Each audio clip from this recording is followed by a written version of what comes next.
Hi guys, it's Carl here again from AAEC Forum, Richo71. I've just had a device through from Billy at Grey Hayes. I buy a lot of my stuff from Billy at Grey Hayes because I get really good customer service from him, and if I've got a problem, any kind of problem, he deals with it swiftly. And obviously this device that I bought off him as well, I had quite a big discount code to use, so I got it quite cheap. So first of all, it's £46.99 and it is the itaste MVP2. I did have the old version of this and I sold it on. I didn't know if I was too hung up on box mods, if you know what I mean. I like my SBD, and I've got a Smock Magneto as well. They're the only two other devices I've got. I haven't got a staggering amount of devices, so I'm sort of, if I sell one, I buy another one, sort of thing. But with the itaste MVP2, I'll go through the specs in a minute. It's variable wattage as well, which I like. So without further ado, we'll go through the box contents of it. I've had the metal grain, or the black draw bench version as they call it. I was sent a carbon black one by Billy, a bit of a mix up, and he sent me this one straight. I messaged him and he sent me another one out straight away virtually, and I sent him the other one back. But that's it. It's got the difference between the MVP1 and this one, because I have owned the MVP1, is it's got a satin finish to the bottom and the top, rather than a polished finish of it. Still got the same ports, output for charging mobile phones, etc. Micro USB charging port, and the output switch on and off. The output switch on and off still does stick out slightly. I believe some people have pressed it in a bit, but it doesn't really bother me that much. It stands up still anyway. For me, it's just a tiny little bit wobbly when it stood up. As you can see, the top of it there. It doesn't really fall over, Luke, to be honest. Mirror finish display on it, and you got a power and a voltage button, and it's also got an ohms checker and a battery voltage checker as well as the Christmas lights on the front, the red, amber and green. So we'll turn the device is on at the moment. As you can see, it's green, fully charged, and it's got if you press both buttons, it says none. Sorry, do that again. The lighting is not very good.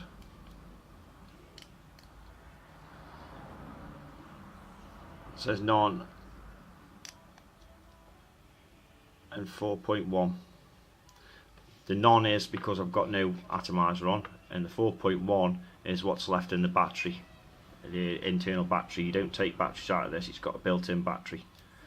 I'll stick in the box, sorry, first. You get a user manual and some other little bits and pieces, quick start guide. You get an iClear 30 with rotatable drip tip, the charger, multi-port charger, which charges, got an iPhone charger, iPod charger, should I say.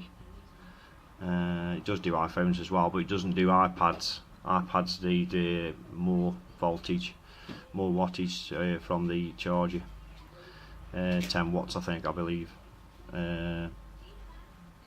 It's got a beauty ring as well. I'll get the beauty ring out, so I'm going to stick a tank on it. Another difference from this and from the MVP2 which I've got here and the MVP1 is you used to have a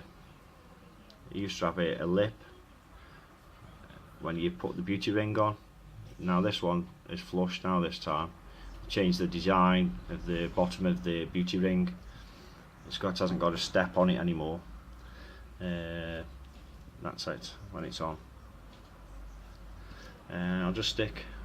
I use silica wick Atties, Terminator C and the Magoo S mainly, but I'm going to stick. I've got a Pyrex David tank here filled with 50/50 Druid, which is this stuff from Mrs. Lord and Co. That's what it looks like with a David on. That's just my drip tip. The David drip tip's slightly different, but it's pretty good. Now if I press the two buttons again now on the, let's try it in light, it says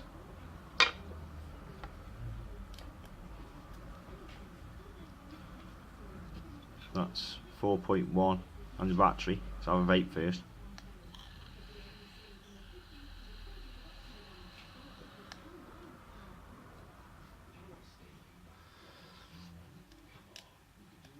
It's 1.8 ohms and 4.1 in the battery in that tank.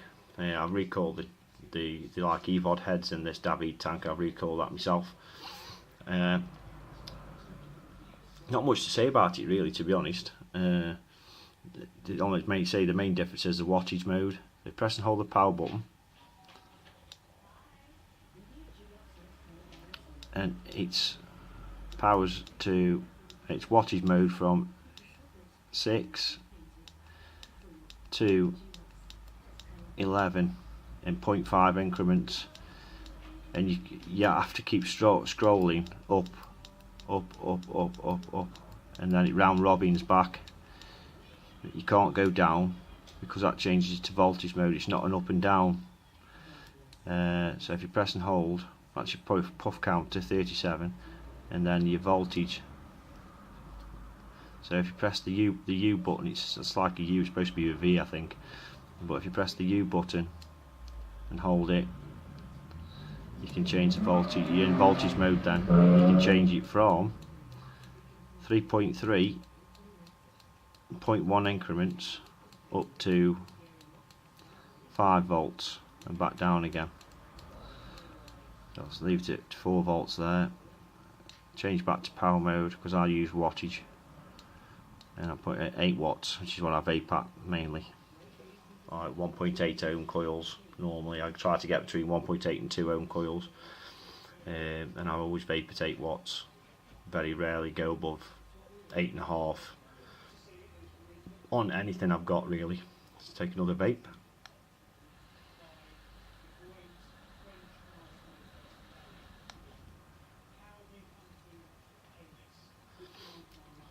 Brilliant. Good bit of kit. The reason I bought this again is because although I love my SVD and batteries, I have to keep taking in and out. With this, I can take this to work with just the, I can get it out of the box, take it to work, just the charger and that, no other batteries. And once this is fully charged, I believe people have got 2 days worth of vaping out of it. I think on the MVP1 I used to get about a day and a half vaping on mine. So I can take this to work because I work 12 hours. I can take this to work and it'll last me without changing out, without taking a load of batteries work with me or anything for my SVD.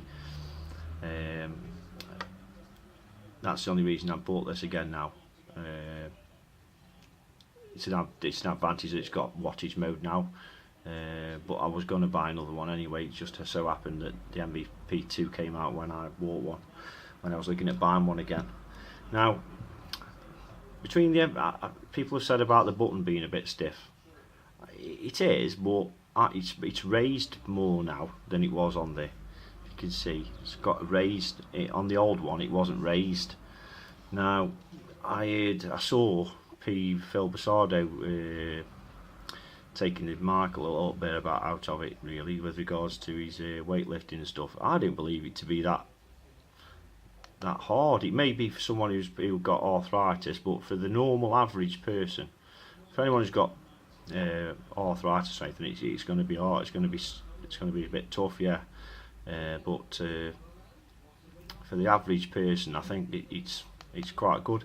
I mean, I vape it like that, and I use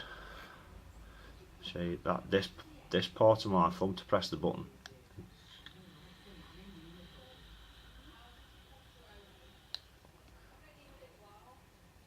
And it works brilliantly for me anyway. And I haven't sort of like, it hasn't let go. I'm not putting a lot of pressure on it at all. I've got, like I say, I've got the metal grain version of it. I don't know if you can see it in this light. You see it there. It's like they call it the black draw bench version. They can see it there now. It's just a little bit rougher, brushed effect to it. As I was going to say, between the MVP1 and the MVP2, the light back on again. I think that this is build quality wise is very similar, but I think this, in my honest opinion, is a little bit lesser build quality than the original. Reason being, I think it feels a bit lighter for a kick-off. I don't know what the specs are on the weights, but I think it feels a tiny bit lighter holding this than I did the MVP one. And also rattle, and the rattle, tiny bit of rattle, is coming from these buttons here. I never got that on the MVP one. I never had any rattles with it at all on the MVP one. I don't know if it's just my device or it's common to all of them. I'm not sure. Somebody may point that out to me, and I have not seen it mentioned anywhere before, so whether it's just my device or not, it's not really a big issue for me. I just think that the feel and the weight of it and that, it is solid. It is a solid bit of kit, but I thought the MVP one was a little bit more of a heavier device and a bit more, obviously with weight comes a feel of quality, if you know what I mean. But this one feels a little bit lighter in my opinion. But yeah, overall it's working. I've just, like I say, unboxed it. It's come fully charged. I haven't charged it up as yet. It's come fully charged. I mean, I can screw my Magoo on it. It's just to show you. This is obviously a 23mm atomizer. That's what it's like with the Magoo on. It does look a little bit odd with the Magoo on because it's quite wide, but it still vapes fine. Let's see what the ohms is. You go 1.9. Show that again. 1.9 ohms, 4.1 on the battery.